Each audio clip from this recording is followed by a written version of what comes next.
Hello and welcome. This is NTA Tuesday Live and I'm Cyril Stover. Now, for many decades, Nigeria's move towards rapid development and economic growth was impaired by poor revenue despite the country's abundant natural resources. Now, to address the problem of natural resources dissipation, illegal exploitation and sabotage of the national economy, President Tinubu at the meeting of the Federal Executive Council set up an interministerial committee to draw up plans to maximize the economic potential of the country's natural resources and secure them from those pillaging them. At the moment, Nigeria can boast of solid minerals deposits worth $700 billion. That's according to estimates from the Ministry of Solid Minerals. Rather than these resources drawing massive foreign exchange earnings into the country, foreigners are cutting them away. And they're doing this with the collaboration of local enablers through illegal economic activities.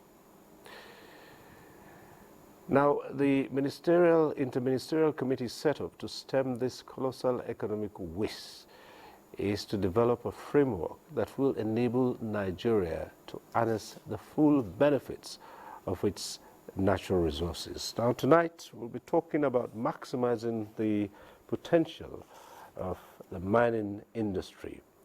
But before that conversation, let's get to see this report put together by correspondent Mie Ogidi. Nigeria, a country with a landmass of approximately 923,768 square kilometers. Most of its surface is covered with an attractive green vegetation and rich brown earth depicting nature's abundance. Yet, its true wealth lies beneath, an untapped treasure of almost limitless proportions. 44 solid mineral deposits from the bowls in the mountains in the north down to the swamps in the south. Look at what's happening in the cement industry. Do we know how many people are employed in the cement industry? They're in their thousands, and they're using just one commodity, limestone and maybe gypsum and the clays. The views of the professor are appealing, but its revenue not appealing at the nation's treasury. Here is another era. Ministry of Mines and Steel Development unbundled, solid minerals development and steel development. August 2023, another historic moment. Dele Alake is the pioneer minister of Solid Minerals Development Ministry with renewed hope. When I resumed here, the president's objective in sending me here was and is to sanitize this environment, this sector, bring it up to contribute most significantly to our GDP, reduce our dependency on oil, create employment at large because this is an employment generating sector. And most importantly, give the nation revenue. In fact, our target is to ensure that it overtakes oil in terms of contribution. Expectedly, he hit the ground running by addressing some foundational challenges. 30 days frontal warning to illegal miners to evacuate the mining environment, meetings with the Interior Minister to sanitize the sector of bandits, collaboration with the Federal Inland Revenue Service to improve revenue from the sector, visit to foreign partners on capacity building and to attract investors. Benefits started manifesting. Dele has dug the ground in Nasarawa State as foreign company sets up factory and also collaborating with states to boost exploration. We have so many minerals. We are even thinking of establishing a cement factory in Bauchi because we have all the readyments to do so that we can reduce the cost of cement in the country. We had an agreement with an American company to come and do, and it has relapsed. This is the problem we have of licensing, that we are happy with what the minister is doing. People take license and warehouse them in their briefcases, and they will be gallivanting, roaming from one office to the other, speculating. But he has come to unbundle this, and we want to be part of this. The explosion in Ibadan exposed the need for more security measures to be taken And the Presidential Committee is meeting to ensure security is given priority at the mining sites. And Delhi is dealing with that. It's agreed here that we will meet in a fortnight to deliberate on the work plan submitted by the security agencies. And that work plan simply includes the formation of whatever outfits that we propose and the modalities, the execution, the funding, and all details associated with the security outfits that we propose to create. We shouldn't allow our borders to be open wide, even for all these minerals to be carted away without the necessary documentation. And so it is not even a matter of whether the government should even give a long notice for that. Any issue, all this illegality in the sector must be addressed. 44 solid minerals nationwide, but contribution to GDP not even up to 3%. But Alaki's target is to equal revenue from the solid mineral sector with that of the oil and gas sector. Mie Ogide. All right, that report sets the tone for tonight's discussion. Let's introduce our guests. We'd like to welcome tonight Kana Ahmed Abubakar, is a fellow Nigerian Mining and Geosciences Society. Thanks for being with us tonight. Thank you very much for having me. Right. Well, joining us from our JOS Network Studios, we have Dr. Raulatu Piwuna, a lecturer in the Department of Geology, University of JOS, and a consultant environmental geologist. Thanks for joining us. And sitting next to her is Alhaji Shehu Husani, Chairman, Board of Trustees, Miners Association of Nigeria, and Chairman, ECOWAS Federation of Chamber of Mines. Thanks for joining us tonight. All right. So, at some point in time, you can join in the conversation right here in the studio. We will update you on the process and procedure. But also tonight, we would have joining us via Zoom from Ibadan, Professor Olubenga Okunola, who is the head Department of Geology at the University of Ibadan. Prof, good to see you again. Thank you. Right. Good to see you again, Cyril. Thank you. Right. Thank you. Okay, let's get this discussion underway by looking at a number of issues here. This, as we say tonight, we started talking about this last week, and tonight we're expanding the conversation so as to look at the potential of the mining industry. But then, let's look at it. It's always said, especially now, that there's need to have some sanity before we can begin to think of the benefits. What do you say? Yeah, thank you very much for the question. As from the background reports, Nigeria has about 44 minerals that are up to O grade. But the question now is, how has it been harnessed to be able to realize the dream of this country? Any country to become developed usually is predicated on two things. Number one is the mineral potential, then you move into development towards industrialization.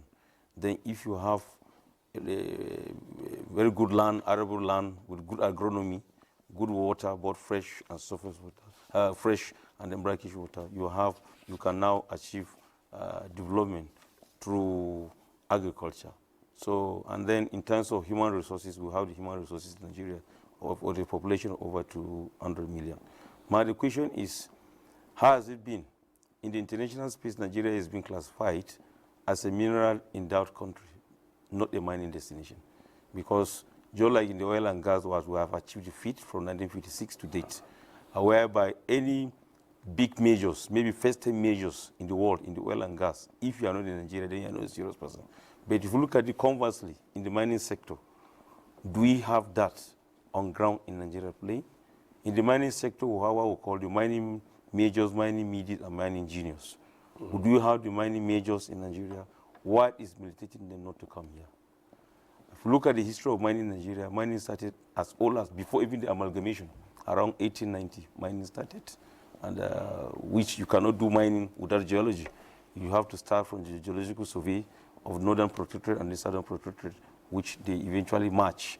And most of the exploration activities was done by the expatriates, the foreigners, which they became developed almost up to 30, 40 before this World War II. That now led to setback for us to have moved up to maturity level. Now, shortly after the Second World War in 1945, by early 50s, we got the oil. And that now also negates us to move into the next level. Then shortly after that, democracy, parliamentary system, civil war, then early 70s. Early 70s, there was recklessness in the sense that those people that have been managing the mining sector, both the downstream and the upstream, are all foreigners who have the requisite experience and then the resources. The Nigerian government at that time made a policy of nationalization policies of the early 70s whereby over 100 companies left this country, and they created that sort of hiatus in the sense that we don't have the resources and we don't have the technical know-how. And at that time, how many universities are actually doing mining sensu stricto? None.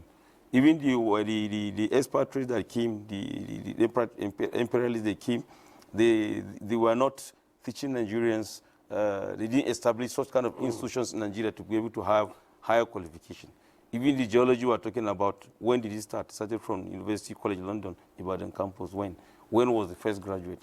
But for the mining sector, there used to be a school of mines in Jos, the popular school of mines in Jos. But in those places, they set it up for teaching of middle cadre people to have certificate courses. Then higher degrees, they now send them overseas. People like Dr. Ifatoriti, people like late Ohino Ibrahim, Dr. Ado Ibrahim, people like Roland Lukman. These are the early people that had higher qualification, and they became instructors in that place. So these are some of the problems. As we speak, how many universities are actually doing mining? Because geology is the way of the exploration, to be able to have knowledge of the entire minerals. But to be able to bring it out, you must have knowledge of mining.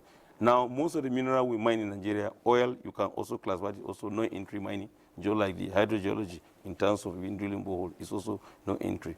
But the converse one that people talked about is the drilling of the mining of the solid mineral, which in most cases started in Enugu, like the coal mine in Enugu. In Jos is also open cast. And then the underground mining can have what we call the added mining. Added mining is you can go into the mine, into a set of, through an opening, which you can go in physically with equipment. How has it been developed? If you are talking about underground mining, which we do, which is not also well established, what people do is the issue of the conventional lotto, what people lotto, and it is not the standard practice. So this has been the major issues, not like our colleagues, the South Africa, or you go to Morocco, or you go to Ethiopia, where mining has developed. They follow what we call lease period. They put in the period of putting in, which means you have to do detailed exploration. Exploration in the sense that you put a lot of money. When you put the money, which is all encompassing, you will now come and do the coring and the rest, which we are not prepared. What we are doing is more of rhetorics. That has always been, that's why we have not actually achieved what we are supposed to achieve. Right. So indeed, from what we say, that there's a lot to be done if Nigeria is to reap the benefits of its abundant solid minerals. Okay, let's go over to Jos now and ask Dr. Piwuna her impressions of the industry and just where we are here, and taking it up from where the last speaker ended, the question of sanitizing the entire industry so that the country can indeed maximize the benefits.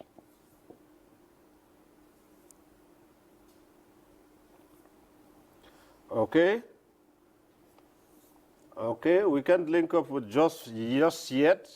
So let's hear the views of Professor Lugbenga Ukunola. Last week you were here and we started this conversation, Prof, and now we're expanding it. We're taking it to a different level. So let's hear you now. I've listened to my colleague, Mr. Kana,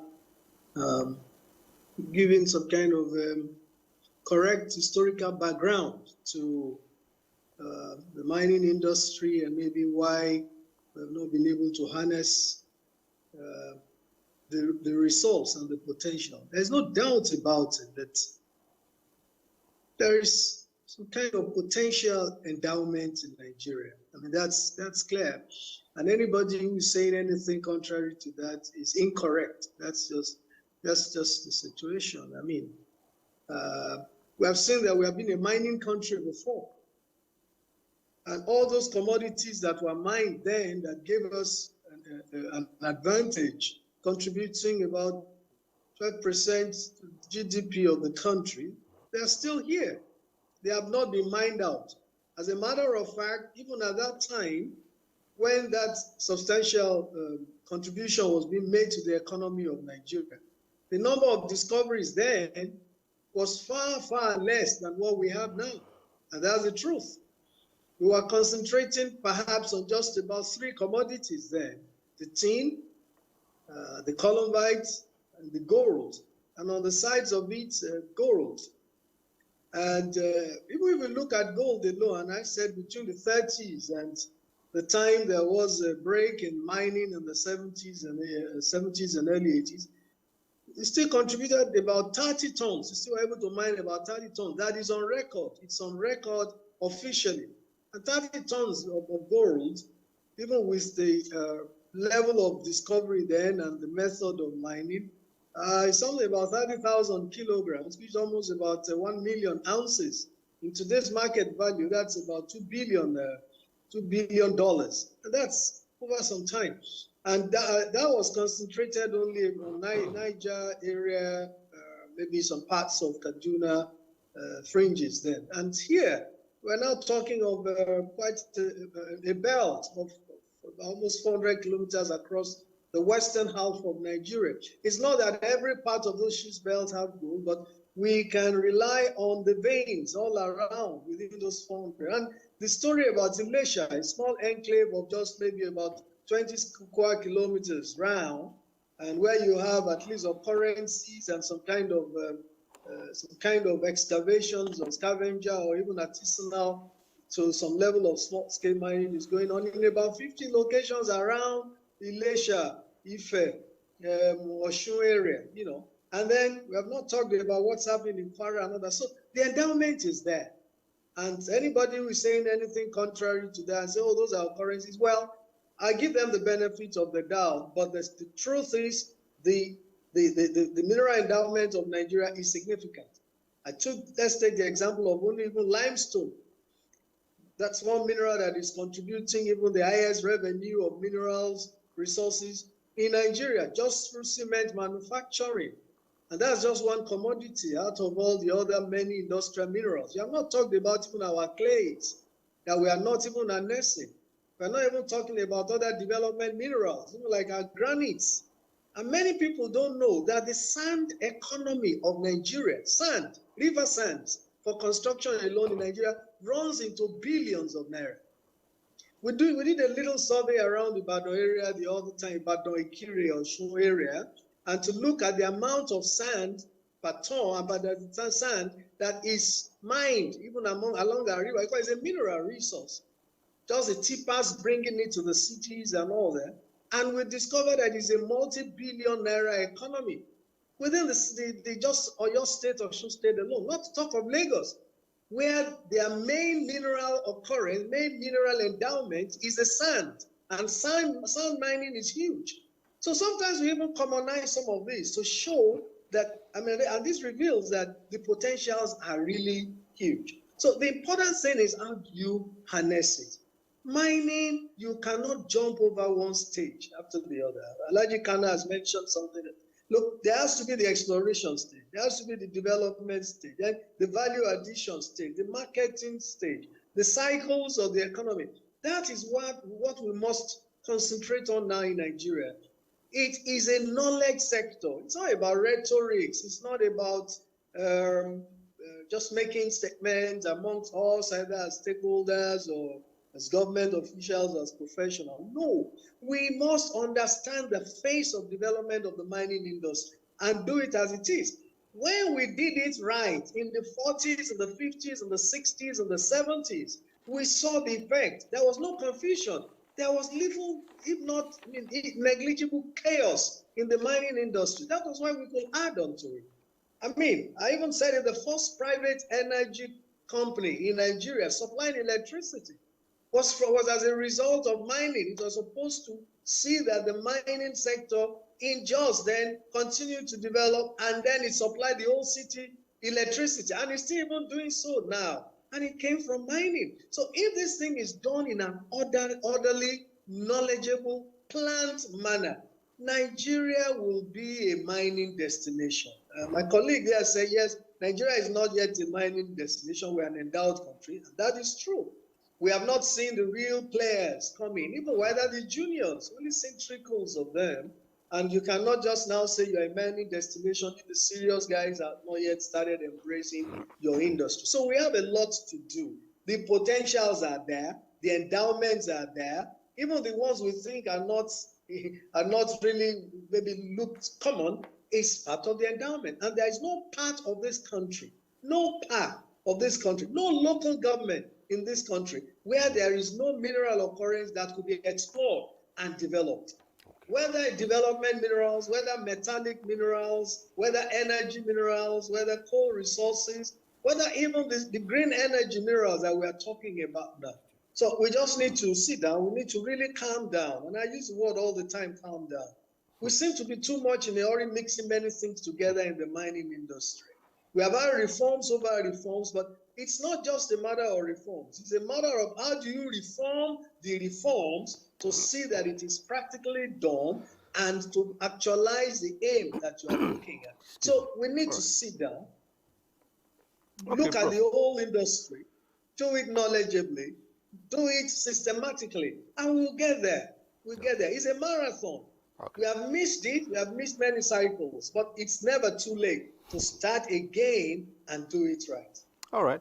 Let's come back here to Abuja and put this other question to Kana Abubakar and say, look, how do you classify the activity that is taking place right now in terms of mining? I know, well, Prof has a favorite classification, but let's start with yours first. What we see, as you have also said yourself, not the very big players, the very few of those. What we see are the activities of those who are referred to as artisanal miners. Yeah. But again, there are some who would say, no, those ones we're talking about, the regular faces we see, are not to be referred to as artisanal miners. But how do you classify the kind of activity that's going on now within the communities, the relationship with federal authorities, and with regulation? Okay, thank you very much for that question. In terms of regulation, in terms of law, everything is good. Just like any discipline in this country, we have very perfect law. We have the Mining Act of 2007, which stipulates everything from A to Z. You have the mining cadastral, you have the mines office all over the country. The geological survey is there, and NESTRA is there for Federal Ministry of Environment for the other environmental aspects you ask. So all this stuff, all these people are there. But the question is that, do they have the right equipments? Are they actually, in terms of remuneration, are they being paid the right incentives? Most of them are living below poverty line. That is always the issue. Now, the issue of the artisanal mining you're talking about, yes, artisanal mining or artisanal, that word came around 2006, 2007. That was during General Obasanjo time when the issue of legal mining came.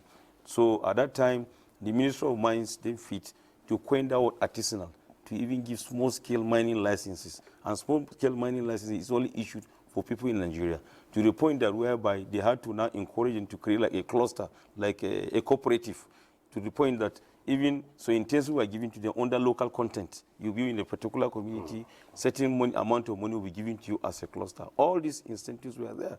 But the question is that mining is a marathon, just like Prof has said it. There are certain things you have to do. So what we are doing more or less is more like scavenging. Even the Chinese you mentioned, some of them mentioned in the background report, most of the Chinese people are doing scavenging. They don't spend so much money on exploration.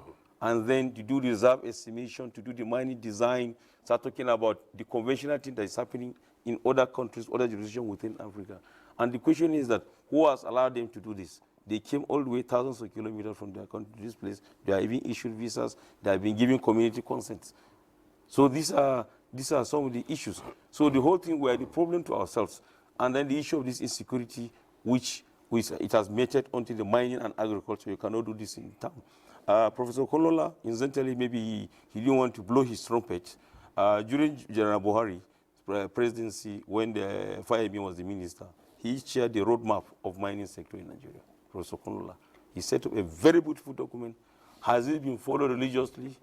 Can he go and police each and individual to be able to achieve that? These are issues. The then government, he advised that most exploration that took place in the oil and gas was handled by the multinational, the international oil majors. But in terms of mining, none of them has key in. The state, the then federal government of Nigeria, General Buhari government, had to put in over $450 million on the Mindeva project. They were able to classify areas from greenfield to brownfield. What do I mean by that? So that in order to restrict, just like this table, you assume that everything is here. They are able to do surveys, brought some of the best consultants, took even samples, took them some to Canada, some to South Africa, some to Australia, did analysis. So that they've now classified them into mining blocks, just like the oil blocks, is for us to key in. What has stopped us from key into that?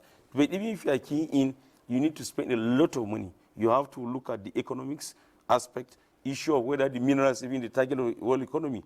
Just like he mentioned, the issue of the energy, the green minerals, like the lithium you're talking about, which we are trying to move into that area now. How impactful has it been?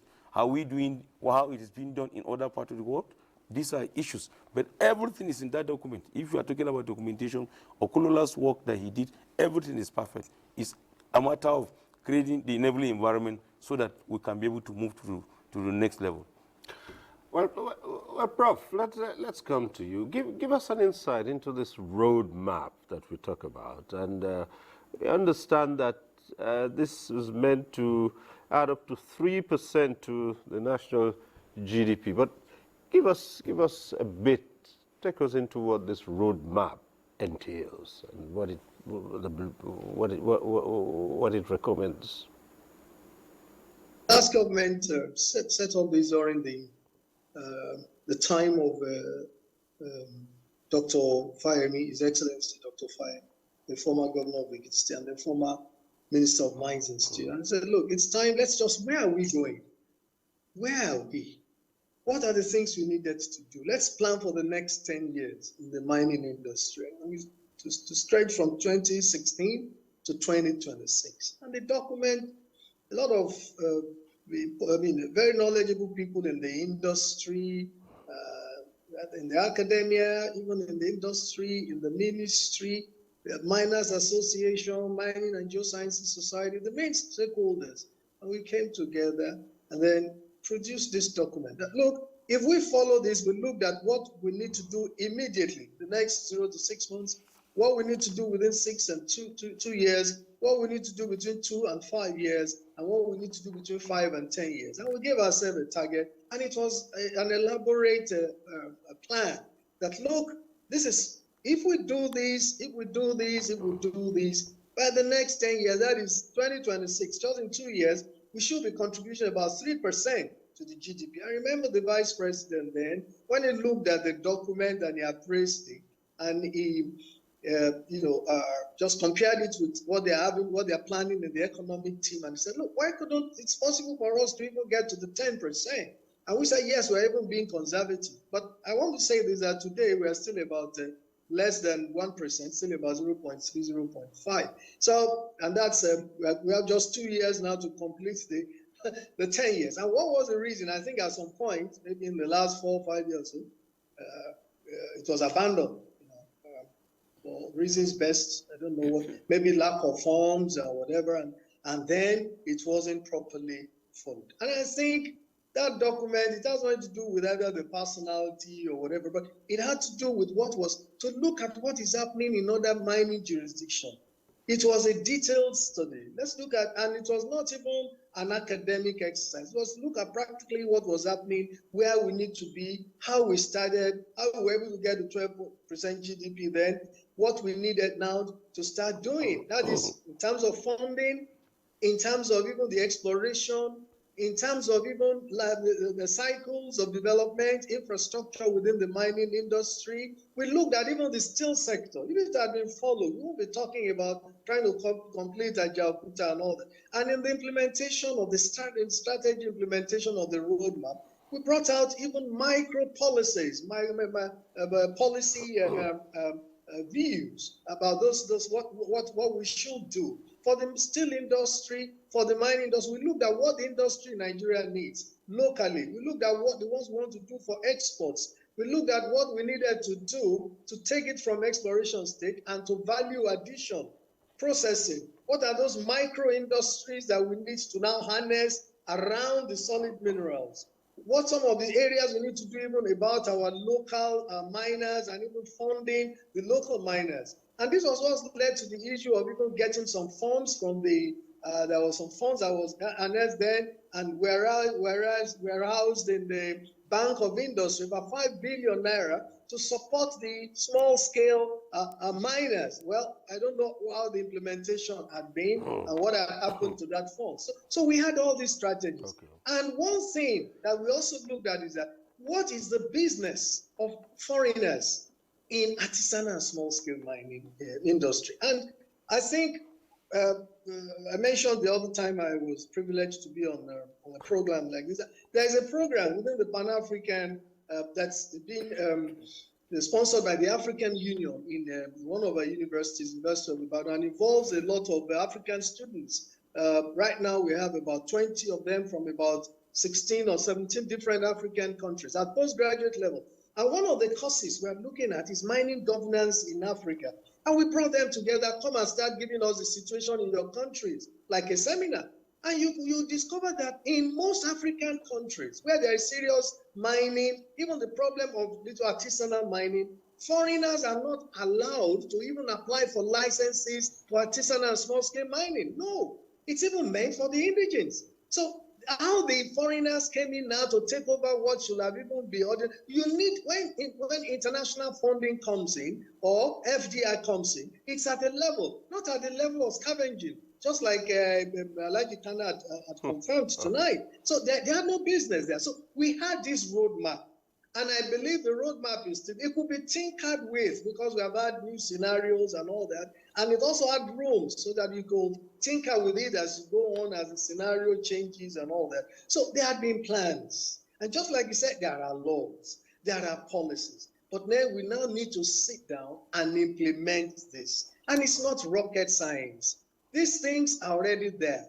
The scenario had been analyzed, and they are not. It's not just even the roadmap. We have the medium-term national development plan, medium-term national development plan 2020 to 2025, which also incorporated many aspects of the roadmap, which is a policy of government, especially for the mining sector. I had the privilege of also chairing that with a lot of people in the Nigerian Economic Summit Group and other economists and the geoscientists, mining engineers and all that. We drafted these. And if we follow these things, we will see that at least the confusion in the sector will be lowered. Not only that, we will be able to harness these huge potentials. And I say it is huge. I can put down all my certificates and I say, if it is properly harnessed, we will see that when we have a lot of people in the job nets, employment nets, we will have even people coming out of poverty.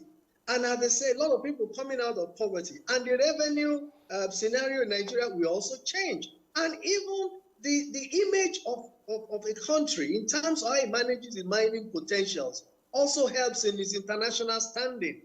It helps a lot in its international standing. People respect you when you have your resource that you are harnessing very well. The Fraser Index for Botswana is very high. Just what are the commodities that they are mining? Just about 2, I think, diamond and maybe others, even South Africa on coal and the base metals, platinum and all that. Why is it that people respect them as a mining nation? Because it is well managed.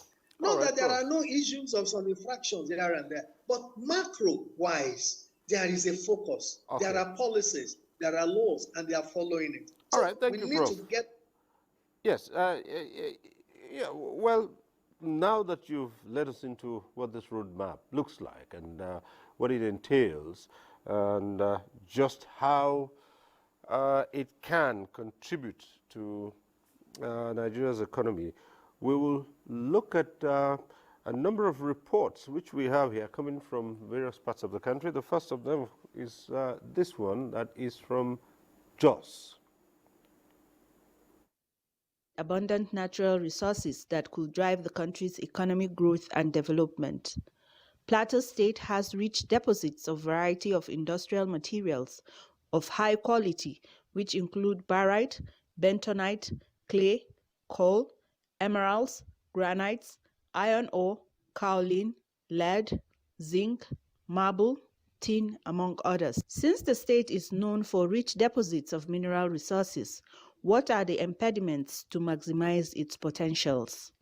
People should make sure that they have, the licenses that they need, the community consents that they need to be able to go into mining and not just mine wherever you see minerals.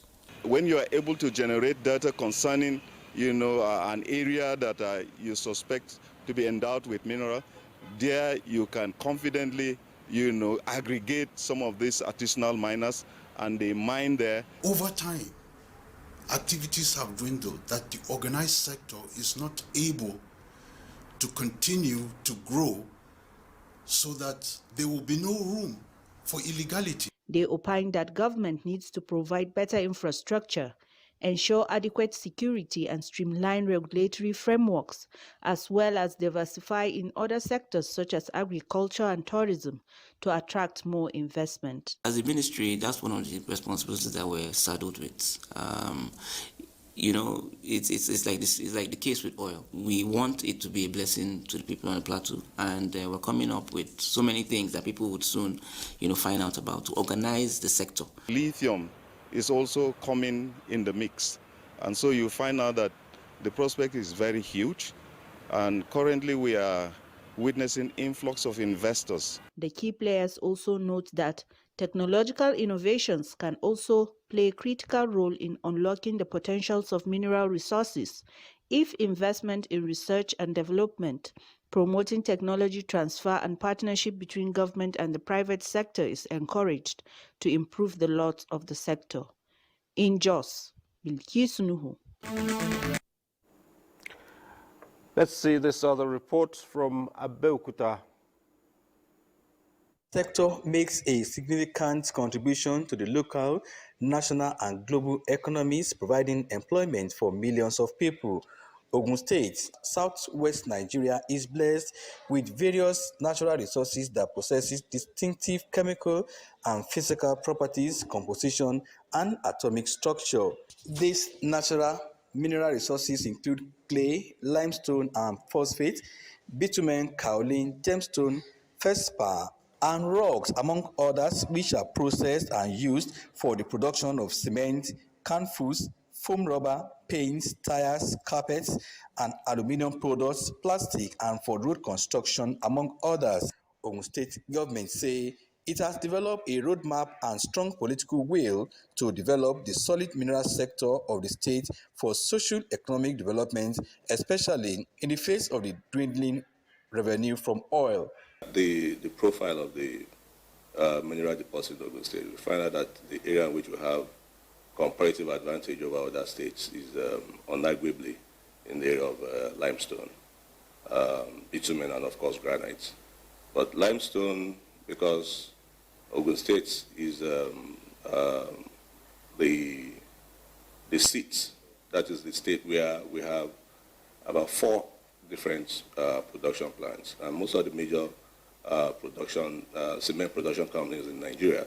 Local business operators in the sector advocate for more incentives from the government, while the government on its part promises to intensify surveillance to curb activities of illegal miners and other sharp practices in the sector. It brings development to us Because we have all the country, some people that come in, even sometimes ago, we have those white men that come down here, they come for our products. The state has gone ahead to establish a Ministry of Solid Minerals that is going to be focusing on specific areas of solid minerals development and how we can also collaborate with the federal government to optimize the potentials and exploration of mineral deposits within the state. With the commitment of the federal government to the sustainable and efficient harnessing of mineral resources in the country to drive economic growth and create prosperity for citizens, it is hoped that it will provide an additional source of foreign exchange for the country. In Abeokuta, Yemi Dalemo. All right, those two reports there from Jos and Abeokuta capture the potential which we've talked about from the beginning of this program, and what can be earned from this industry if it were working well. However, we raised this question last week. Mining activities in Nigeria have been linked to insecurity in those places, and we know what's happening in the parts of the country like Zamfara, Nasarawa, and all that, where the resources, instead of being a source of revenue for Nigeria, has become more or less like a source for terrorism, crime and criminality, and other acts. Okay, thank you very much for this question. Yes, it's not only Nigerian problem. If we go back to other West African countries, areas what we call the West African cratons, that is northwestern Nigeria to southwestern Nigeria, then you now move westwards to Liberia, Sierra Leone. These are areas that had similar circumstances, especially where you have the platinum group of metal in those areas with diamond and the rest. That tends to having a sort of warlords, then having some kind of political undertone. So, and as much as possible, they will try to create sort of divide and rule. If you have divide and rule, certainly each person will want to take over areas that has that is more prolific, so to speak. It is what has happened in those areas which Nigerian government had to intervene. But the primarily is the issue of mineral control. Then when you go back to Congo, the same problem. I think Congo is one of the countries that has the least developed road network, but they have the highest number of airstrips. The same kind of problem, issue of minerals. But now when you come back to our own case in Nigeria here, yes, it's not different from that. What has led to that? What has led to that is those gaps that have allowed it to bring us to where we are. From 1999 to date, most of the bushes were being manned by forest guards, and which, in terms of people that traverses the bush, forest guards, even the herdsmen, they are always there. But you could recall 1999 when the issue of jungly cattle tax was waived out. That now gave room to virtually the whole forest became empty. So that now led to a lot of terrorists going in there, and then those that come into mining sector, rivalry groups, then tend to hire this kind of people like thugs, then to create mayhem, so that in order to lead to advantage. Now, like I've said recently, in Nasarawa, for instance, where you have the lithium-bearing minerals in Nasarawa, which is very rich, this could also lead to crisis in the sense that these veins, this is because we don't do proper studies. A vein where you get these particular minerals, there's a tendency that it traverses into kilometer, because mineral does not know anything geography. It traverses from one local government or one community to another, and it was for that reason minerals is even the exclusive list, so that somebody will be an arbiter at that point. So now, as time goes by, there are tendencies whereby my mining list covered from point A to point B. Now, the other person is from point B to C, but they are all tapping from the same vein. It's possible the vein from B to C is more prolific. That creates another rivalry, into a conflict. So, and that is where you are supposed to have the mines office, you also have the mines police. The people in the 1960s, we used to have mines police. And what is mines police today in disguise is the civil defense. And that's why they have a particular section or a department for that particular activity. But how many number do we have in the mines police that will be able to mount the whole of this country? Even the mines officers, just like last week's program, which I watched, in the whole state, you're having a mines officer with a single hillocks. Even the fueling, how much is even his overhead? So these are issues that have given birth to this. So now, how to be able to nip this to bud is the key of the state government. A lot of state governments are now having desirous of key into the mining sector. Before, they were aloof in the sense that they were thinking mining was in the exclusive list, so they cannot. So a lot of them have started initiating all-purpose vehicle, establishing Ministry of Mines or mineral companies. But the question is this: how are they doing it? Is it faring well? A lot of them has done what they call executive orders. Is this executive order in tandem with the national law? This is also an issue. What are the best practice for a state government to key into the mining? Should they go in? Should they start mining from upstream, which is exploration, or they should go into mining, that's exploitation itself, or they should go into even off-taking, buying? Obasanjo administration set up what we call the Mineral Buying Center. It was like, just like in the agricultural sector, people that off-take.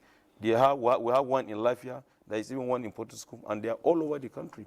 How have they moved to the next level? They constructed those areas, very beautiful ideas, did the civil work, no seed money was provided, no equipments were provided, and eventually most of those areas have been balkanized. So these are areas where the state government could even key in easily into the off-taking, and then the issue of the value addition. I can even give you a small case study. Recently, the conference in Damaturu, which we are trying to entrepreneurship to encourage our new graduates from the Nigerian university that don't have work. If you are traveling from Port Harcourt to Damaturu, you discover that all the trees are down and they're very little.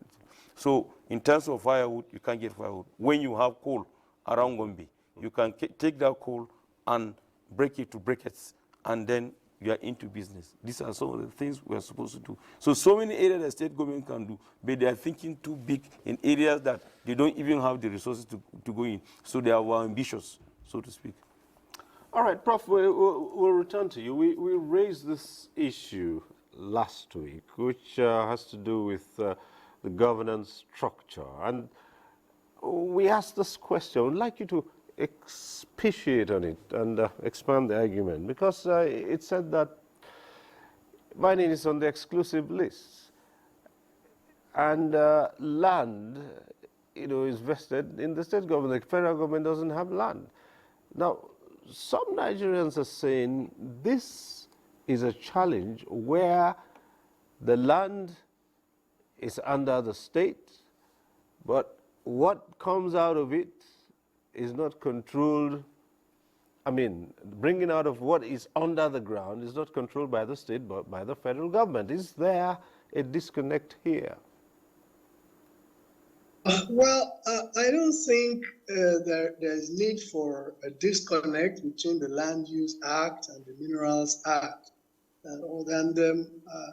Also, right from the time we started mining in the country in the 20s, and from the Mines and Minerals Act of 1933, the one of 1946, which was now reviewed in 1991 and then enacted in 1999, and then even the ones that we're having now of 2007 and the mining policy of 2011. Nothing has really changed. So we have not really, the conflicts were not there, but since maybe because of lack of some kind of understanding, we seem to be having this conflict, which is not even necessary.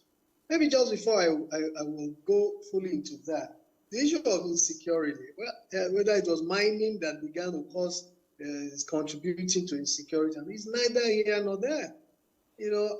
I would say even it is insecurity that is affecting mining, because before you had, like many of the areas where you even have banditry, maybe in Niger State, in Benue and all this, it's not because of mining.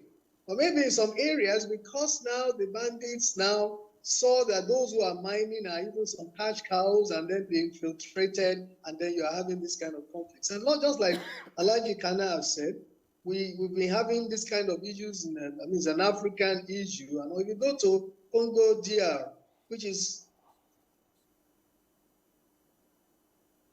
one. Oh dear. Okay. Seem to be having some issues with the connections there with Prof. But, okay. All right, we hope to get the signals back so we can continue from where Prof ended up. Well, he's saying somehow he thinks that it's the insecurity that's affecting the mining. Yes, certainly. But again, we see that there is a lot of insecurity in those areas that are very rich in mineral deposits.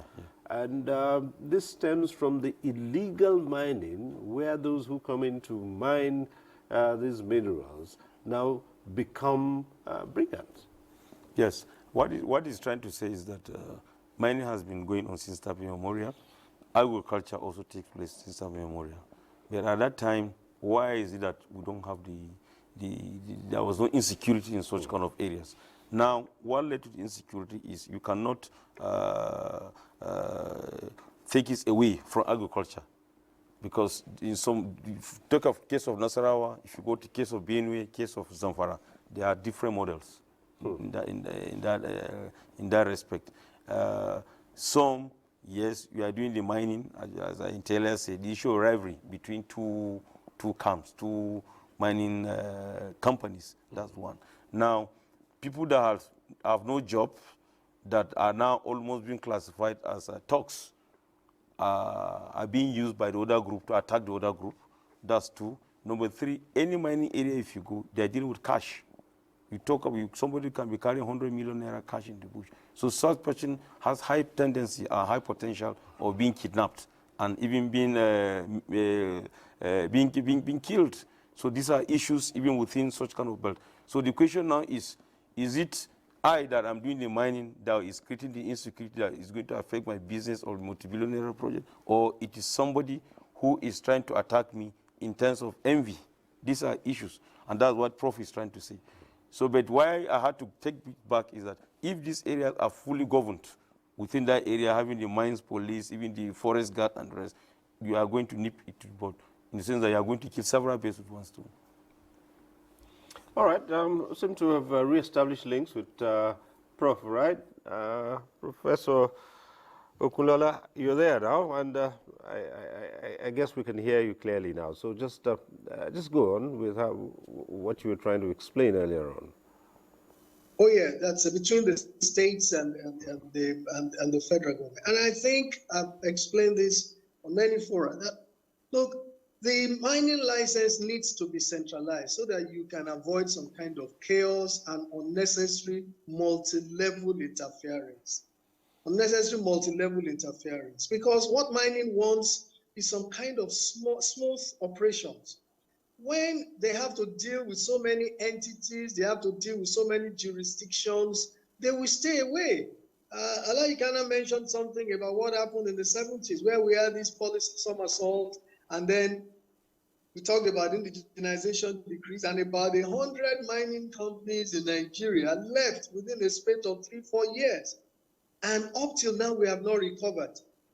Now, the exclusive list does not mean that the states cannot also operate. As a matter of fact, if they look at the law much closely, not just looking at it from the extravagant big thing and the sentiments and the political aspect, but look at it as an economic concept, they will discover that they themselves have advantage within the law. What the law states, the mining laws, all you need, even the state governments that have that have companies, doesn't have to be a mining company, limited liability companies, holding companies, nothing stops you from even occupying or getting licenses for most of those mining areas, if they are vacant, in your states, or entering into JVs or MOUs, even with companies that are operating in your states. And by that way, you are able to control even the resource. There are so many states who have taken advantage of this and have had mining licenses. small-scale mining licenses, exploration licenses. Some had even gone to develop into mining leases. I know a state in the southwest that has at least not less than about 18, 19 licenses. Some have up to 20. Some are still acquiring more. Some have created their geological agencies, which they have got many of these geologists together and have sent them into the field. Go and look out for all those areas where we have our resources. Just map them out, get them into the cadastre, and let's go and acquire licenses. Now, they are not going to use their money to explore. The states don't have the money for exploration. For example, before you can even say you are finishing a medium-scale exploration for gold, you have spent almost 2-3 billion naira. Are you going to use the budgetary allocation that you have from your state instead of paying pensions, paying salaries, doing other infrastructure to just go into a mono commodity? What you do, if you have all these lessons, you enter into JV. Even those companies that you enter into MOUs and JVs, they will be more comfortable because they know they have the backing of the bureaucracy. They have the backing of the government, so they are comfortable. And they know that they are not going to fall into the hands of hawkish, maybe commodity or community, or individuals may want to take advantage of them. So the states can control their resources through this medium. The federal government only holds these licenses in place for the federation.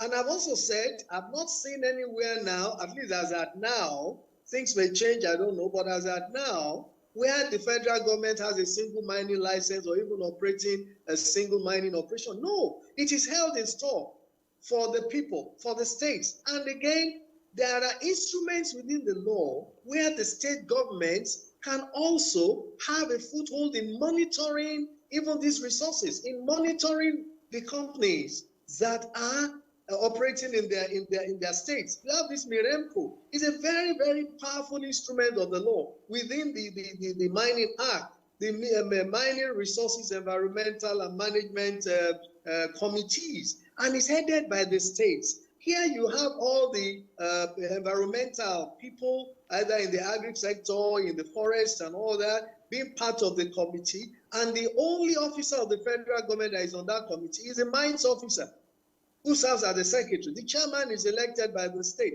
And what this does is for you to monitor all the mining activities going on in your states. Apart from that, the mining cadastre office has been mandated even by the Nigerian Mining Council, which is a combination of both the state governments and the federal government in charge of the mining industry in their states and all that. They have been mandated as a matter of instruction that every mining license at whatever category that is given out or applied for should be, the state government should have a knowledge of it on a quarterly basis so that they even have a register. They have the names of all the mining companies and they can enter into discussions with them. So there is a lot of leeway within the law in which the mining industry, the states themselves, could be part even of the mining industry, and they can even control it. The federal government, for convenience, and that's what happens in many mining jurisdictions, just is to enable that there is no chaos, to protect investment beyond just political cycles. Because when political cycles begin to control the mining, after 4 years or after 8 years, where do they start from? I get a license, for example, to mine gold or to explore for gold. I want to be there for at least 10, 15 years because that's what I calculate all my mining economics about. And if something after 4 years, it now changes, another politician comes and says, no, we stop you, you have to reapply again, people will not, serious investors will not come in. So the laws is just to protect the so-called exclusivity in the mining law, exclusivity of the ownership is not necessarily because the federal government must take the owners. No, the ownership, no, is to hold it in store, even for the states and any other person who can get a mining license, even to operate. And the state governments are even at an advantage concerning this. All right, at this point, we'll take a short break. When we return, there will be more on maximizing the benefits of the solid mineral sector. Stay with us on NTA Tuesday Live. We'll be back shortly. The counsel of our fathers. I will urge and advise our younger generation to use talent and brain to sort out problems, not arms. Nigerian youths, let's build our nation. My advice to these young people is please do not take us back to those harrowing days. You probably do not know what it is. I believe we have fought one civil war too many in this country. So those who experience it will run away from it. Nigerian youths, let's build our nation together.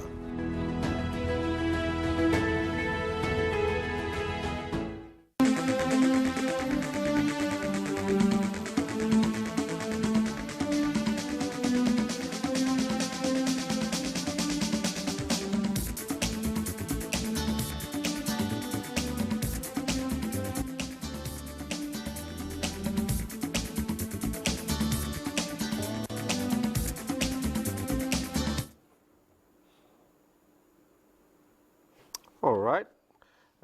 Thanks for staying with us. We're back now, and at this point, I do believe that we've been able to restore the audio links with our JOS Network Center, where we have Dr. Raulatu Piwuna, a lecturer in the Department of Geology, University of JOS, and a consultant environmental geologist, and Sheikh Husani, Chairman, Board of Trustees, Miners Association of Nigeria, who's also Chairman, ECOWAS Federation of Chamber of Mines. Good evening to you both, and thanks for being with us. Unfortunately, when we started this program, we couldn't get through to you because of the glitch in the audio line, so I do believe now you can hear me clearly.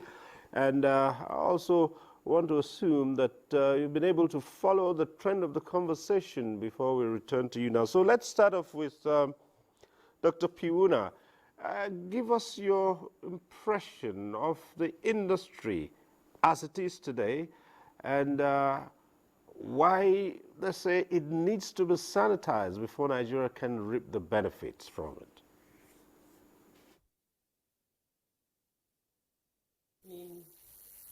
Viewers,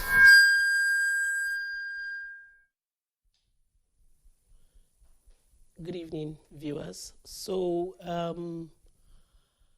the industry as it is right now has a lot that it's doing, you know, under the governance of the Honorable Minister Alake. He has started implementing, insisting on some of the issues that have bedeviled the industry before now. So issues of banditry, illegal mining, you know, we're all aware that he has even met with the Chief of Army Staff to bring up a joint task force that will go into the issues of the security that is associated with the mining industry. And he has told us that very soon he will set up companies that will address some 7 key ores that we have, you know, barite, lead, zinc, you know. And so, you know, he's doing all those, and under his administration, we have the Nigerian Geological Survey. They have gone beyond just identifying the minerals now that are occurring in all the states. But right now, they're doing some reserve estimation. Now, that in itself is a big plus because that will invite investors. They will come. Beyond an investor doing that, there is tin in Jos. He knows what quantity of tin that is in Jos that will make him, because mining is a capital-intensive business. So for him to want to come to Jos and say, I want to invest in tin, he needs to know what quantity is there. And the NJSA are doing their best to gather such data such that it becomes more robust and more attractive for investors, both within the country and outside the country. But one of the things that I know will improve our marketability let me use that word, of this industry to investors within and outside the country is the implementation of the AMREC, which is the African Mineral and Energy Resources Classification Management System. When that is enforced and implemented in the country, it will go a long way in giving particularly our foreign investors the assurance that if they invest in this thing, lead, zinc, barite, gold, the gemstones, they know that will get return on their investment. The AMREC will be responsible for giving credible reports on the reserves. It will go from exploration right down to the recycling of these products. So that will bring a lot of foreign investments into the industry within the country. And that's something that in Australia that is being enjoyed. It's called JOC. Once you get an investment report and it is endorsed by JOC, you are rest assured that what you go in there, you will get a return on your investment. And so if we implement the AMREC in Nigeria, it will go a long way to boosting and encouraging investors within this industry. One of the things that, again, is affecting the productivity of the industry is actually the ministry is short-staffed, let me use that word. If I use Jos again, that's my home base, so pardon me, I'll keep using that example. In the ASM office, for the whole of the state, we have one officer. He has over 100 cooperatives to be addressing and following up on them. I mean, that makes it very clear that it's going to be a cumbersome thing for him, and he will be classified as failing.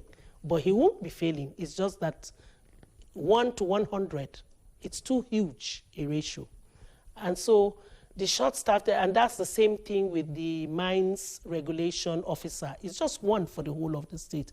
So this short-staffed issue within the ministry is something that if it's addressed, it will improve the productivity of the sector. All right, let me just stay with you for a moment longer. You are a consultant environmental geologist. Now, I'd like to take attention to things that might follow as a result. Yes, mining could well be the cash cow and earn us the much needed revenue, but what about the impact on the environment? Just where you are there are signs of this all over, resulting from the mining of tin all over all these years, with all those pits that are all over the place.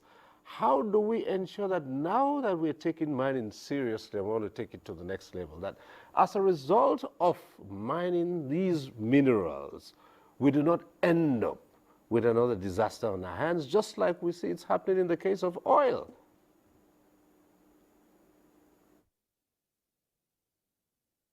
That actually is an area of concern at the moment for us, the environmentalists. And actually, it's in the regulations, it's in the Mining Act, that once you finish your activity, there's a procedure for what we call the closure of a mine site. Unfortunately, most of these miners don't follow that instruction. And as I mentioned, so when you have just one mines inspectorate officer to go to all these mines, he falls short. And so the enforcement is slow or even non-existent, because he alone can't, keep going and going to the same person. By the time he makes his rounds and comes back, the company most likely has packed up and left. And then if it is, then we have, the artisanal miners who do their own thing. they just go anywhere and they just dig and they just bring out the material. And, you know, most times they are there for 2 weeks, a month, 2 months, 3 months, and they disappear after that.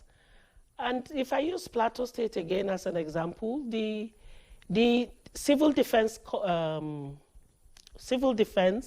security under this new government have been doing their best when they see these artisanal miners where they don't have a mining lease, they drive them away.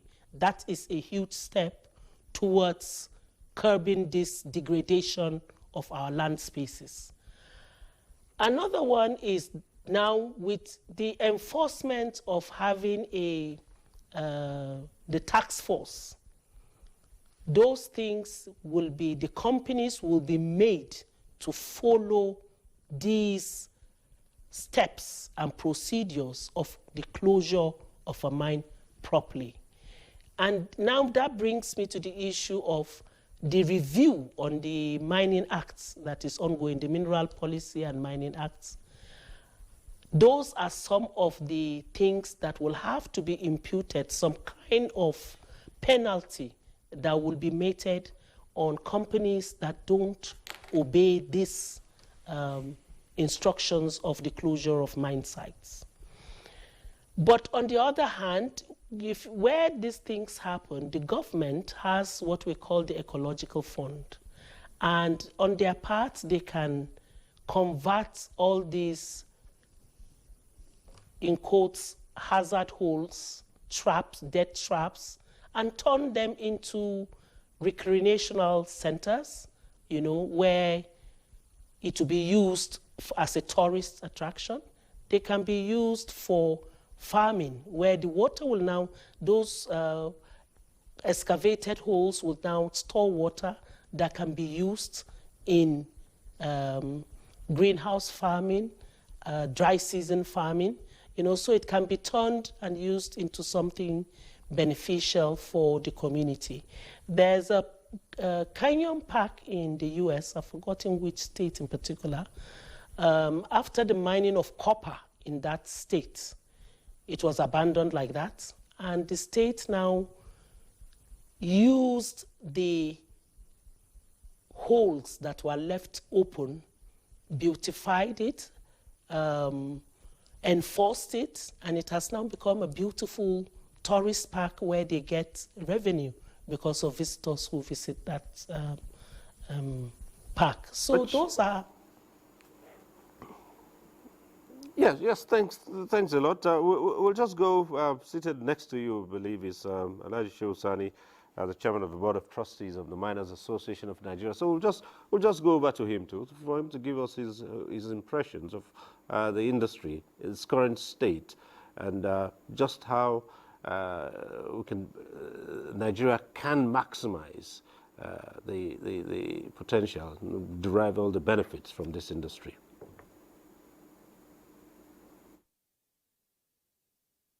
Mr. Cyril, and good evening, viewers.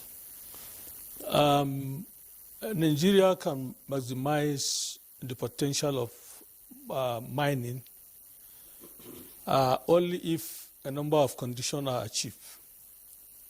You know, up to now, we are not classified as mining nation, but states like, countries like Ghana, Cote d'Ivoire, Mali, Guinea, most of these West African countries are already mining nation. Now, why are we not mining nation? We are not mining nation because we have not been able to woo serious investment into the sector. Now, investors are in countries not for the sake of that country, but for the sake of their company to make money. And part of the consideration they have is, one, they look at the security of the country. Of course, we have security challenge, even though happily the challenge is gradually coming down. They will also look at the agreement between national and subnational government. Subnational government refers to state government and local government. Now, in the case of Nigeria, I think there is a very sharp dichotomy over the control of these minerals. It is very, very clear that the Constitution has placed mineral under exclusive, list. And the Mineral and Mining Act has given only the federal government the power to control mineral. This control includes issuance of license, revocation of license, and so on. And that is why the whole ministry is there to develop this sector. That's Ministry and Mines and Steel Development. Now, the inconsistent policy also does not attract foreign investment. Those who, took courage to come, most of them has, a very, very bitter experience from the state governments, from the local governments, even from the community, leaders. Even though, as part of the requirement for getting license, you have to go down to the local community, to the farm owner, to the local government, because before you commence, part of the requirement you write to the federal mines officer, that is your intention to operate, to start mining, will be copied to even local government chairman and then state government. Now, I'm happy that Meremco is there to address this concern. And Meremco is a body that is made up of the representation from the state government and from the federal government. That will have been a vehicle to address any suspicion or any concern, any community concern. But unfortunately, the reverse is the case. Meremco is not working as much as they should. Community leaders also claim the ownership of the material, of the mineral that is in their community. So by the time you have multiple agitation of control of this mineral, now the mining companies are at the receiving end.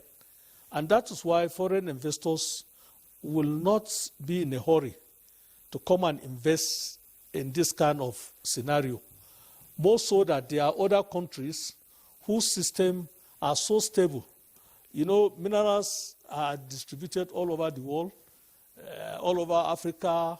So an investor, especially international investors, have a choice.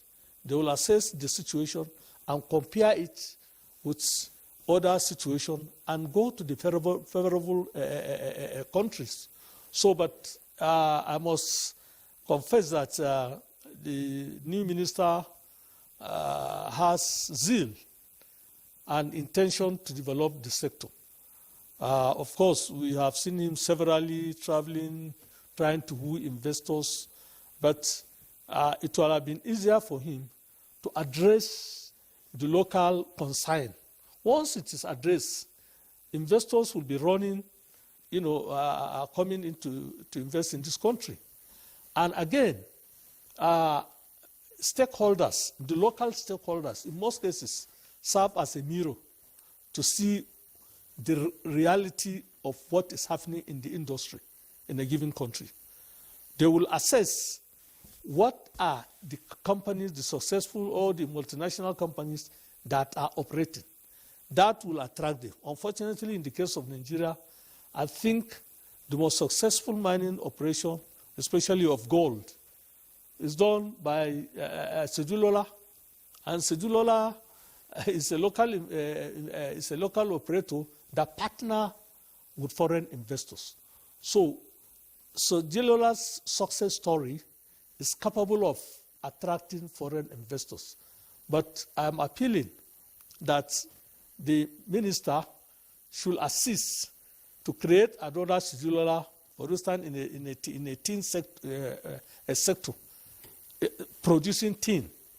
And of course, the favorable place is Jos in view of the history.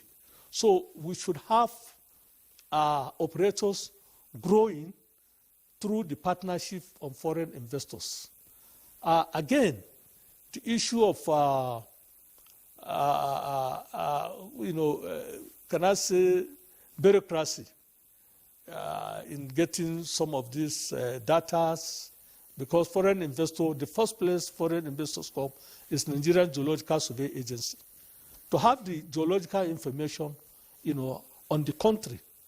Now, if he is okay, especially the mineral, what type of mineral is there? Any mineral of interest to him? If the answer is yes, then he will buy the data and then go to Mining Kadastra office. Now, from Mining Kadastra office, of course, the Ministry of Environment. So there's a lot of departments and agencies that an investor has to go through. And in view of ease of doing business, I think this line of department and agencies should be curtailed to be able to make it easy for the foreign investors and, of course, indigenous investors. When we are talking of investment, we are talking of both the foreign and the indigenous, because we have Nigerians that have invested in other parts of the country, other part of Africa. That is in mining. I know an investor, a Nigerian, that is making well in Ghana. And I also know another one that is doing his best in Niger. So the intensive or the attraction should be both for the foreign investors and the indigenous investors. I know before the end of this program, the issue of illegal mining or artisanal mining will come off. But let me wait and anticipate the question. Thank you. Fine. Thank you very much. We have a couple of other reports we would like to take. Let's see the report from Enugu, which deals with this subject matter. Right. Nigeria, the mining industry has historically been dominated by the oil and gas sector, leaving other mineral resources largely untapped, which hold great potentials for the national development. Because of the oil, we have forgotten we have zinc in the north, we have gold, we have diamond, we have so many other things in the north, and nobody is talking about them. Everybody is just oil revenue. Nigeria is supposed to be, before the oil revenue, what was happening as a country? Cultural sector brings in tourism. And the tourism is another area that can diversify the economy of the country. That's another area where Nigeria can make money, apart from oil. Southeastern states, for instance, is blessed with abundant natural resources like coal, zinc, limestone, lead, oil, among others.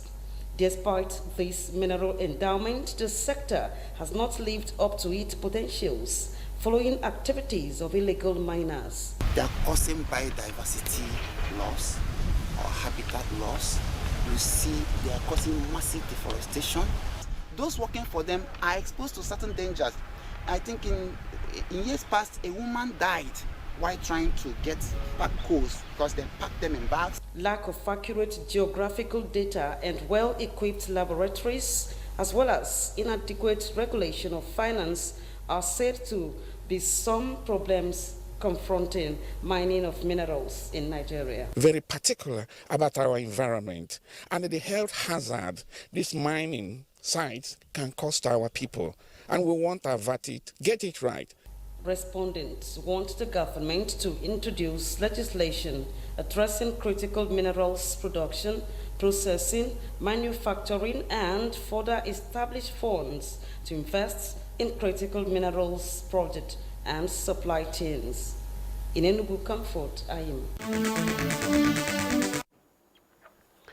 All right, from Enugu, let's get to see this other one from Lafia. State with its land area of 27,116.8 square kilometers is one of the most naturally endowed states in the country in terms of the viability of economically and commercially viable natural resources, with each of the 13 local government areas blessed with one mineral deposit or the other. The delineation of mineral potential zones of Nasarawa indicates that Wamba is host to gold, barite in Azara, tantalite at Afo, Udegembeki and Wamba, gemstone in Kefi, Nasaraigon and Kokona, salt in Kiana and Awe, limestone in Adudu and Jangwa, and lithium in Nasara, among others. These minerals are of enormous economic importance to the nation, and with the right political will, this will create productive environment for business opportunities, boost the nation's economy, and provide raw materials for industrialization to generate jobs and reduce poverty. In the global market, you discover with technologies coming up, minerals that otherwise were not even seen to be of any importance, they are becoming very, very relevant and needed globally. So it has put the state on the global map in terms of the mineral resources that we have. The $250 million lithium plant, inaugurated in October 2023, has the capacity to produce 4.5 million metric tons of lithium annually, and with the potentials to generate 2,500 jobs. And with lithium, which in the market today is in hundreds of thousands of dollars per gram, we need to make sure that not only the Chinese but our people also benefit from it. On the challenge of insecurity and protection of mining communities, the state government says the Executive Order 2 signed in 2022, the Mining and Mineral Act of 2007, and the Land Use Act 1978 already made provisions.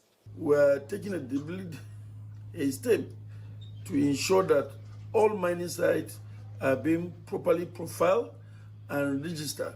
Experts say industrializing mineral resources will not only fulfill domestic needs, but position the country as a significant player in the global supply chain, as well as demonstrate Nigerians' resilience and adaptability in the face of evolving global markets.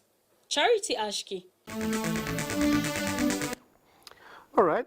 See how rich Nasarawa State is. That report from Lafayette, it takes us to our next report, which is coming from Gusau.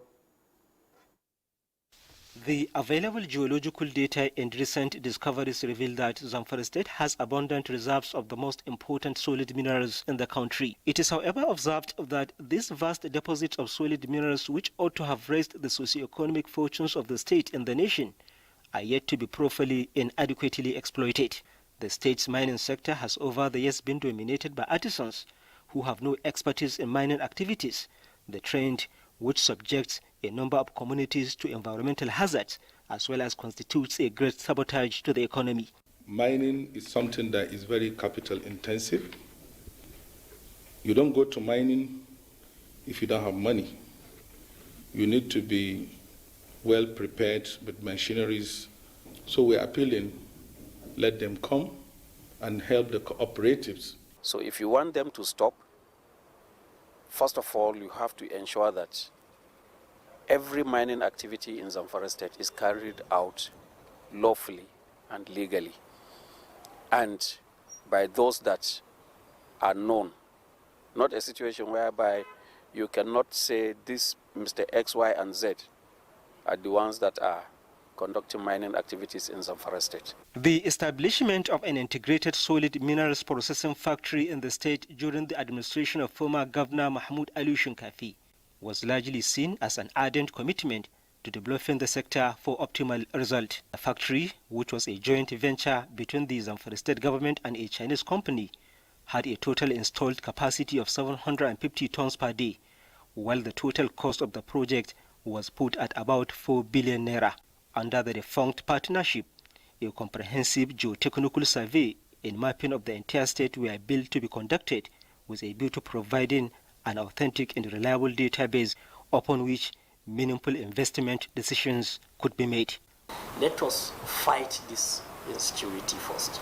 Once there is security, mining is something that will increase the state, help the state progress and the federal government in economic diversification. But for now, we are battling insecurity. So our concern is security in Zamfara State. With ongoing concerted efforts and renewed commitment to achieve a lasting peace in Zamfara State, it is expected that the ban on mining activities will soon be lifted to pave way for the effective implementation of the government's tough and decisive plans in the state's solid mineral sector. In Gusau, Jamilu Ibrahim. Right, after those reports, let's get back to this conversation. From what we've seen, pictures all over, what we're seeing are just, well, like we described them, artisanal miners or scavengers, like Prof would like to call them. And these are not the people who are going to, you know, operate in this sector so that Nigeria will be making this huge, you know, gains that we are all talking about. So what's happening? And that's why, as someone said, we are not really classified as a mining country. Yes, the whole thing is something we'll continue to reiterate going forward and backwards. Just from the reports, mining is capital intensive. And if we are going to follow from all, to summarize our discussion, you do a detailed all I see in those investigation. reports are people, you know, who are scavenging with their hands and no proper equipment, nothing. The reason why they have to do that is we have not done what is expected of us. If we have done the proper investigation and then create the enabling environment, you don't need to go and start looking for people. Don't like most of our political leaders here, they are going to South Africa, going to England for mining week, going to the US for exhibition, taking some of our Jameson to go and exhibit. You don't need to take it there. Once, if you have done what is expected, detailed exploration, doing the recurring reserve estimation, total security in those areas, you don't need to, they will start coming. And you have to start from the mining miners, mining middies, and the mining giants. They will come. But as long as we don't have the requisite capital, and that was why previous administrations has brought the issue of this cooperative. You've been talking about cooperative. But the issue is that how much was even put into the cooperatives? Even Professor Kolola mentioned the issue of the Bank of Industry. How much is 5 billion or 500 billion in mining sector? If you want to go into mining, if you are going to the hardwares now, you want to buy an excavator, or you are buying a compressor, you need trucks to be evacuating, all these things. The whole of that money must have gone. And even if you are saying you want to give copper, how many cooperative will you be able to go around within the 5 billion? So any serious mining that you want to start from the actual mining itself, you put in all the, after doing the mining design, if you want to do into mining, underground mining, you have to put in the shafts, the pillars, how you bring them out, how you do the value addition. Professor Kolola could recall in 2014, we were in Gumasa mine with him in Morocco. When we went to Morocco, they do the mining within the particular area, they do the value addition. I could recall Prof could attest when we were there, as of 2014, a ton of something like a barrel of cobalt at that time, it was about $5,000 as of 2014. And they do the value addition from 5% up to 99.5%. And ready for export, for manufacturing of batteries. And these are things what have been done. Then if you go back to other reports of Puna in Jos, which mentions some of the positives in terms of even the abandoned mines. I could recall the Plateau saga during Dare, which ecological fund was provided. Those abandoned ponds or paddocks, you call them, she gave example of the US. In Canada, in Walker, they are converting their own into landfills. You can convert them to landfills, whereby you are talking about sanitation environment now. You seal off all those particular areas, you put in all these debris into those places, you can convert them into gases, you can convert even to produce fertilizers, and even convert into electrical energy. And then produce. So there are so many value chain that can come from that. And then apart from that, again, you cannot do mining, serious mining, especially when you are talking about base metals. And then some of these metallic minerals or even industrial minerals without having haulage. And what is haulage? Is railway network. The railway network in Nigeria if you as old as over 100 years, is predicated on mining. The major rail network we have, if you are talking about from Maiduguri, it passes through Review, Bauchi, Kafanchan, which is the major junction. Then Lafia, Port Harcourt, then Kaduna, it goes back again to Lagos. It was predicated on mining and agriculture. So are you able to even from that time that the white people have done it for us, for the purpose of their exploitation, export then to produce, to do the value addition and bring to the country, are we able to connect even these major truncates to the closer to the mines? These are issues. Okay. Well, we're in the last segment of this program. So, Prof, will come to you and just say, as we begin to wind down, what is the way forward for now in the short, the medium, and the long term? Yeah, I think the first thing we need now to do is to really understand that the mining sector is a knowledge industry. I look at some of the reports there, and I'm not surprised that some of the projects that were highlighted may fail. Let's take an example of the report of the Zamfara report, and he said, oh, the company is now deformed. So they started a processing industry. For what? To what level of processing? What are you processing? You bought equipment. Is it for gold processing? Is it for a crushing plant? Is it for size reduction? Is it a kaolin? You just build an industry. Then after that, they now said, after this, then they will do a survey. No, you should have done the exploration first. And then you will know what kind of processing you want to do. There is no reason why this kind of project will not be abandoned. Because maybe the intention originally itself was misplaced. And this is one of the things that go on now in the industry. So we have to go back to really knowledge. People are talking about, oh, the mining industry is a capital intensive.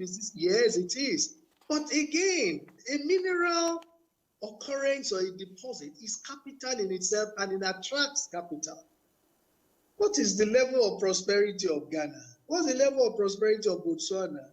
Botswana government is not using their money to mine. No government uses its money to mine.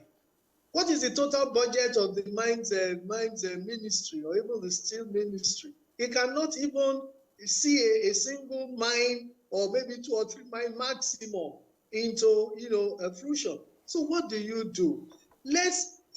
When you have an occurrence, every single report from exploration itself, you have a good report. And my dear sister there talked about the AMREC and the park, the Pan-African Reserve and Resource Code, and the African minerals. And I want to say, with all due respect, I wrote that park for the African Union with about 7 other people, which we finished in October last year. It's become a document now, and it's become a document of the African Union for the African mining industry. This is where we want to start from. What are the standards? Every report that has some authenticity will attract its own fund. What the stock exchanges are looking for, if you give them your data, not the geological survey data, we make a lot of mistakes. Nobody will go to bank with geological survey data. What geological survey is to do, and they are doing it, is to give us a broad perspective. Now indicate where this thing is. Give a kind of the geological properties and characteristics of that occurrence. Me, the investor, I will take their report, I will brush it up, I will go into the field and produce a first geological exploration report. This report will attract somebody saying, no, this is a good report, I'm going to put money into this. And then you move to the next level of exploration. And then you do your mining economics. And then you develop your mine. Nobody uses even his own money to mine. That's the mistake people are making. Mining is a shared asset. So even in terms of funding is not the issue in the mining industry at all, if it is well understood. And this is also what we explain to our mining financing sector, our banks. They also need to understand this. So when we have this knowledge and we do it, mining industry is one that pays itself. That's why it goes on for hundreds of years. That's why even after you are mined for 20, 25 years, somebody else will take it on, even when you are tired.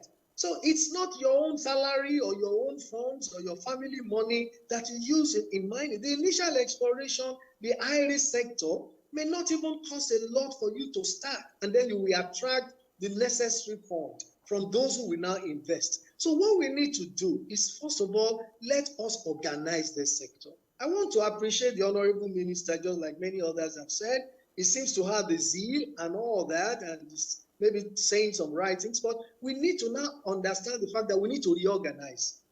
This is a sector that now needs proper reorganization according to the law.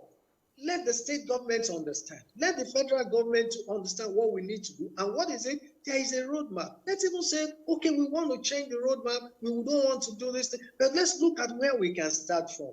Let's start to sanitize the sector. Yes, there is a carrot and stick. You bring police, you bring, yes, to some extent it may work. But let's introduce knowledge. Let's look at the capacity we have in this country. And the capacity is big.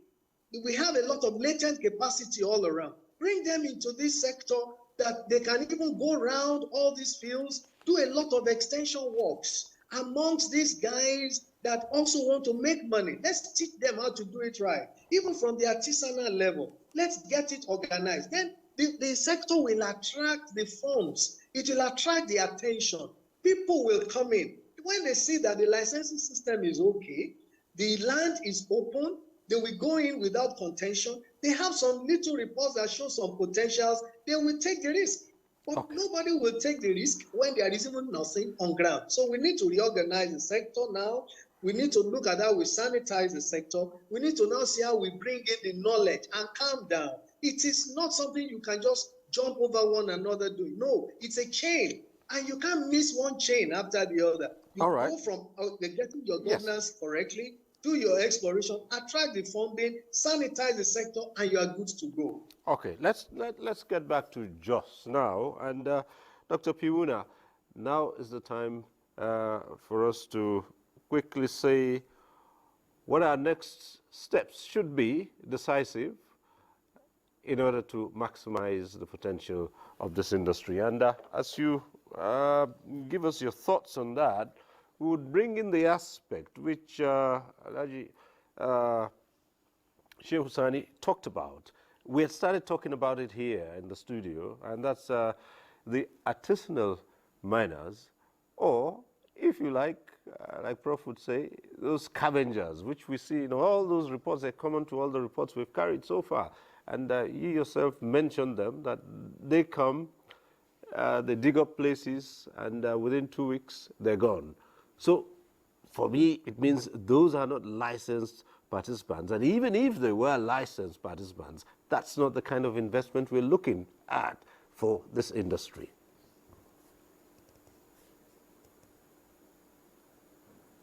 Thank you. So in addition to what I've already mentioned about the things that can happen to give us value for what we have in the country, a key aspect that I will want the country to look into is that partnership of research with the universities or, institutions that are, so the Geosciences, Institute of Geosciences and Mining, the Mining Institute. Let me use this example to buttress the point I'm trying to make. So for years, we've always known that petroleum is only found in the Niger Delta. And it was believed as so until some 5-6 years back that the IDSL contracted lecturers in the university to go into research in the Benue Trough region. And as we all know, we've discovered that there's petroleum now in Bauchi State. Right now, I was part of a data collection also in the lower parts of Plateau State, Wase, Axis. And indeed, we're finding evidence that we have petroleum there. So the need to collaborate with research which is carried out by universities. That's what universities are there for. Beyond teaching, it's carrying out research. And so there's a need to carry out research in that area for that. Beyond just getting results of where the resources are, This going to field with the junior colleagues brings about a mentoring that will create sustainability within the system. So you have at all times what we call competent persons to carry out research, that when they go out there and bring out a data for you, you will know that it is authentic and you can rely on it. Another aspect of it is that it brings about technology. The research that we carry out in the universities will bring about innovative technology that will address some of the issues that are, endemic within the system. A lot of mining companies will pack up because they are getting water into the pits faster than they can take it out.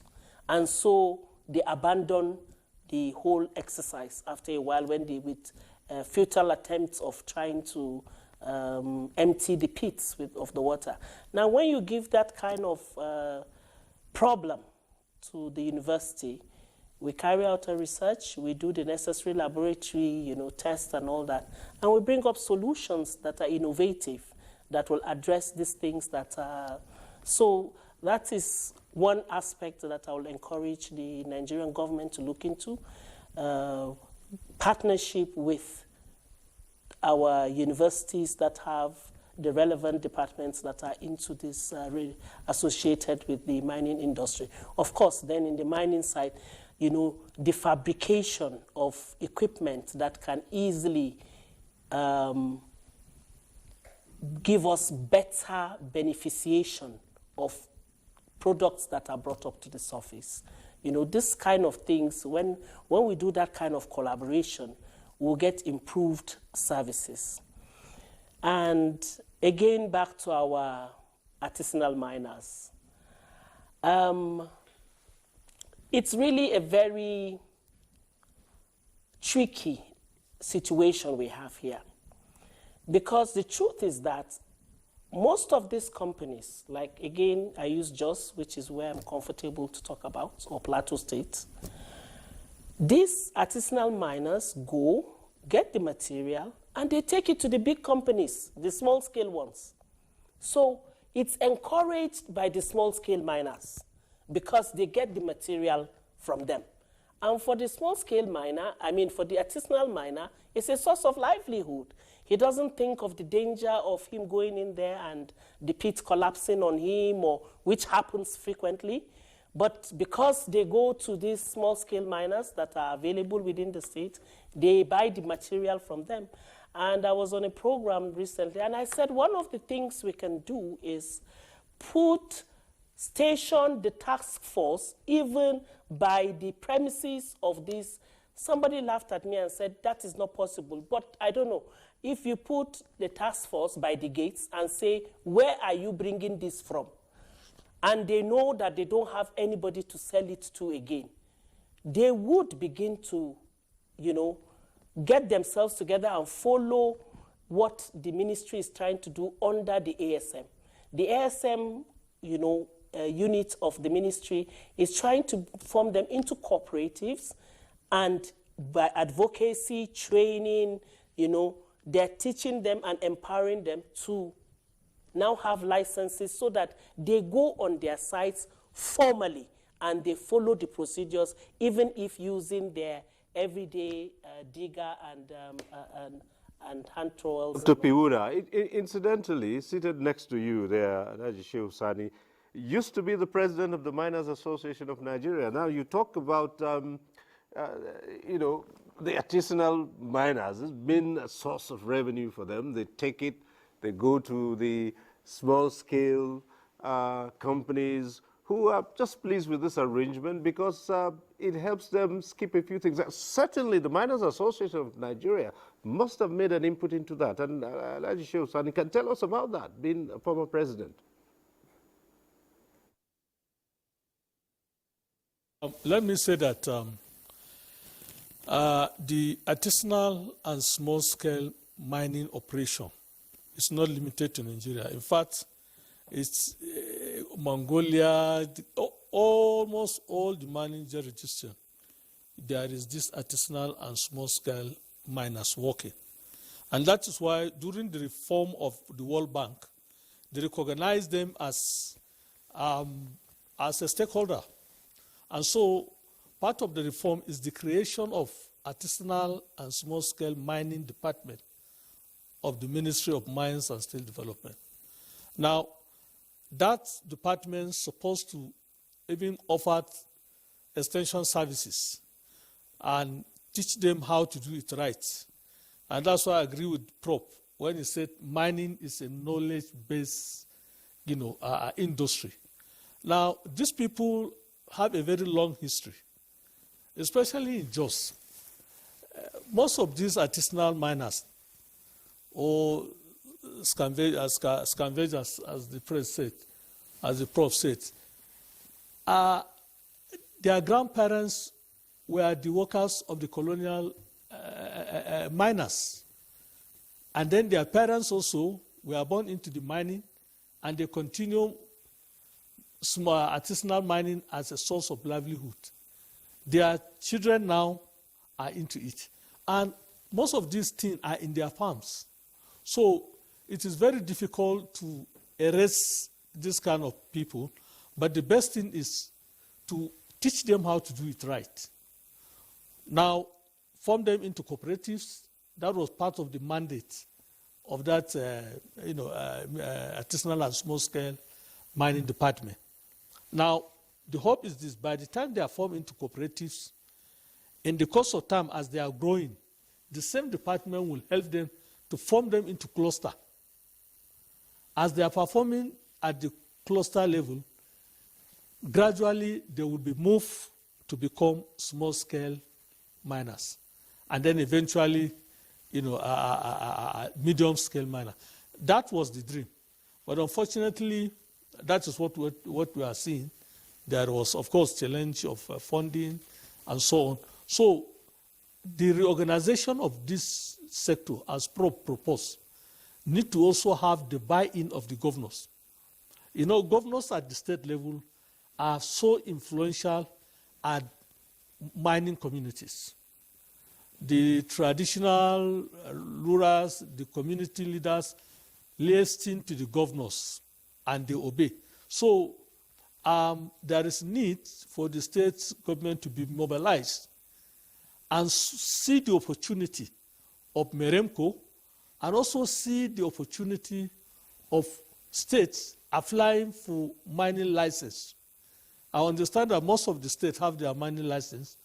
What they don't have perhaps is the initiative to call foreign investors, because foreign investors source funding that they can do their exploration. As Prof said, government cannot do exploration, state or local government. That's not their work. It is the work of the company that can source their funding elsewhere. And as I said before, there must be attraction. Will they come and do their mining peacefully without a community protesting? That is number one. Number two, will they come and do their mining based on the provision of Mineral and Mining Act without any order from the governor, that contradicts the law which they are familiar with and on which they have their license? So reorganization of the sector is urgently required, and it has to involve all the stakeholders, especially the governors, community leaders, and the traditional leaders. For a very long time, the statistic will tell you that about 80 to 95%, mining, 95% or 80% of mining is in the hand of artisanal and small-scale mining. Now, this department was established about 20 years ago, and the data, the figure is not changing. One would have expected that the figure dropped to like 70%. There should be the figure should be dropping. That of course would be that would then be the subject of discussion for another day. But we've just about run out of time, so I would like to thank you both Sheikh Husani, Chairman, Board of Trustees, Miners Association of Nigeria, and Chairman, ECOWAS Federation of Chambers of Mines, who joined us from our Jos Network Center, along with Dr. Raulatu Piwuna, lecturer in the Department of Geology, University of Jos, and a consultant environmental geologist. We thank you both for being part of tonight's discussion. Thank you very much. Thank you. Thank you very It was much. a pleasure. Yeah. All right, let's also say a big thank you to Professor Olugbenga Okunola, Head Department of Geology, University of Ibadan. 2 weeks running, has been with us on this matter, and we'd like to thank you very much for your contributions and sharing your thoughts with us. Thank you so much, Prof. Thank you, Cyril. It's always my pleasure. Thank you. And back here in the studio, it's just you and I. Yeah. who have been here. Kada Ahmed Abubakar, Fellow Nigerian Mining and Geosciences Society. Thank you. It's always a pleasure to have you join us on this. I would have loved to give such a recap to what you've just said. Well, we've just about run out of time. Okay, Thank you so much. Thank you very much. Thank you. And thank you too for being part of this program. Next week we'll be back with NTA Tuesday Live. I'm Cyril Stober. Bye for now.